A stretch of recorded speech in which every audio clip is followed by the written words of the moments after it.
Hi అండి. అందరూ ఎలా ఉన్నారు? Welcome back to my channel Shweta sisters. ఇవాళ ఒక హెల్తీ స్నాక్ రెసిపీతో మీ ముందుకొచ్చేసాను.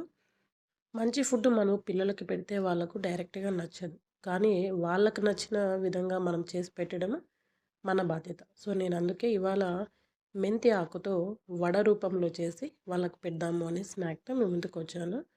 మొదటగా దీనికి ప్రాసెస్ ఏంటంటే అటుకులు తీసుకోవాలండి. అంటే పలుచవైనా పర్లేదు, మందమైనా పర్లేదు.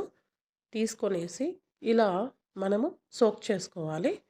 మీరు డైరెక్ట్‌గా వాటర్‌లో అయినా సోక్ చేసుకోవచ్చు. ఇలా సోక్ చేసి ఒక 2 మినిట్స్ పక్కన పెట్టేస్తామంటే అవి మనకు మెత్తబడతాయి. సో, ఇలా ఒకసారి వాటర్ స్ట్రెయిన్ చేసేసి ఒక బౌల్‌లో వేసుకోవాలి. వాటర్ ఆల్మోస్ట్ ఉండవు. బట్ ఉంటే మాత్రం ఒకసారి స్క్వీజ్ చేసి ఇలా ఒకసారి బౌల్‌లోకి అన్నీ ట్రాన్స్‌ఫర్ చేసుకోండి. ఈ అటుకుల్ని మనము మెత్తగా స్మాష్ చేసుకోవాలి.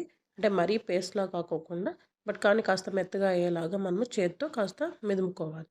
ఇప్పుడు మెంతాకుని మనము బాగా వాటర్‌లో వాష్ చేసుకోవాలి. మనము ఒక కట్టర్ మీద పెట్టుకొని మెంతాకుతో పాటు కొత్తిమీరను కూడా మనము చిన్న పీసెస్‌గా కట్ చేసుకోవాలి. ఇలా చిన్నదిగా కట్ చేసుకోవడం వల్ల మనకు పిండిలో బాగా కలిసిపోతుంది. మీరు ఎంత వీలైతే అంత లేతది తీసుకోండి. ముదురుది తీసుకోవడం వల్ల ఆకు చేదు వచ్చేస్తుంది. చేదు వస్తే మీకు తెలుసు కదా! పిల్లలు తినరు.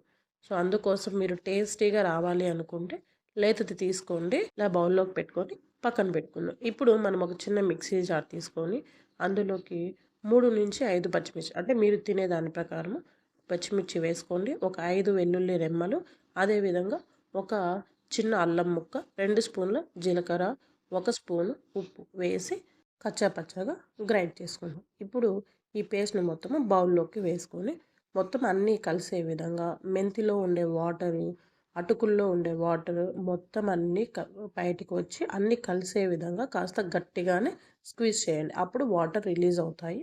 ఇలా వాటర్ రావడం వల్ల మనం ఎక్స్ట్రాగా వాటర్ యాడ్ చేసుకునే అవసరం లేదు.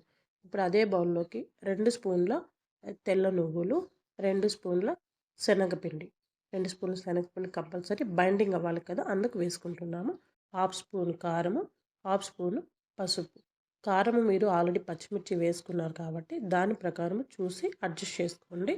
మనకి ఆల్రెడీ సాల్ట్ వేసాము. సో, వేయవలసిన అవసరం లేదు. ఇప్పుడు మొత్తము వడపిండి గట్టిగా అయ్యేలాగా మనం ఆ కన్సిస్టెన్సీ వచ్చేంత వరకు బాగా మిక్స్ చేసుకోవాలి. మీకు ఇన్ కేస్ మాకు మెత్తగా ఉంది అనిపిస్తే ఇంకొద్దిగా వాటర్ యాడ్ చేసుకోండి. లేదా మీకు ఇదే పిండి సరిపోతుంది. ఇప్పుడు గట్టిగా అయింది అనుకున్న తర్వాత ఇలా కొద్దిగా తీసుకొనేసి వడ షేప్‌లో మనము ఇలా ప్రెస్ చేసుకొని అన్నీ పక్కన పెట్టుకోవాలి. మనం ఇలా అన్నీ తయారు చేసుకునేలోపు స్టవ్ మీద ప్యాన్ పెట్టి ఆయిల్ హీట్ చేసుకోవచ్చు. సో, ఆయిల్ హీట్ అయ్యేలోపు మనము వీటిని అన్ని వడ షేప్‌లో చేసుకొని రెడీగా పెట్టుకోవచ్చు. హీట్ అయ్యాక ఇలా ఆయిల్‌లో ఎన్ని పడితే అన్ని వేసుకొని ఫ్రై చేసుకోవచ్చు. ఇప్పుడు మనం వేసిన వెంటనే గరిటెతో తిప్పుకోకుండా ఒక 2-3 మినిట్స్ అలా వదిలేస్తే బబుల్స్ మొత్తము కాస్త తగ్గాక అప్పుడు గరిటె పెట్టి తిప్పుకోవడం వల్ల వడ కూడా మనకి కదలకుండా అలానే ఉంటుంది. ఇప్పుడు ఒక సైడ్ కాలాయి బబుల్స్ కూడా కాస్త తగ్గాయి. సో, నేను రెండో వైపుకి టర్న్ చేస్తున్నాను. ఇలాగా అన్నిటిని మొత్తం అటు ఇటు తిప్పుకుంటూ కాల్చుకోవాలి. గోల్డెన్ కలర్ వచ్చేంత వరకు వేగితే సరిపోతుంది. ఆ లోపు మనకి మెంతి కూడా లోపల ఉడికిపోతుంది. ప్లేట్ మీద టిష్యూ పేపర్ వేసుకొనేసి ఇలా అన్నిటిని తీసి పక్కన పెట్టుకోండి. ఏదైనా ఎక్స్ట్రా ఆయిల్ ఉంటే టిష్యూ ఆయిల్‌ని మొత్తం పీల్చేస్తుంది. మనం అటుకులు వేసాం గనుక ఆయిల్ పెద్దగా పట్టదు. సో, మీరంత టెన్షన్ పడాల్సిన అవసరం కూడా లేదు. ఈ విధంగా మిగిలిన పిండిని కూడా రెడీ చేసుకొని వేడి వేడిగా వడలు సర్వ్ చేసుకోవడమే. మీరు మయోనైస్‌తో గానీ, సాస్‌తో గానీ లేదా పల్లీ చట్నీ, టొమాటో చట్నీ, కొత్తిమీర చట్నీ, పుదీనా చట్నీ ఏ దాంతో అయినా సర్వ్ చేసుకోవచ్చు. అంత టేస్టీగా ఉంటాయి. పిల్లలు కూడా చాలా బాగా ఇష్టపడతారు. మీరు మరీ చేసుకొని తినాలి అనే అంత బావుంటాయి. మీరు కూడా ఒకసారి ట్రై చేసి ఎలా ఉందో నాకు thanks for watching my channel అండి.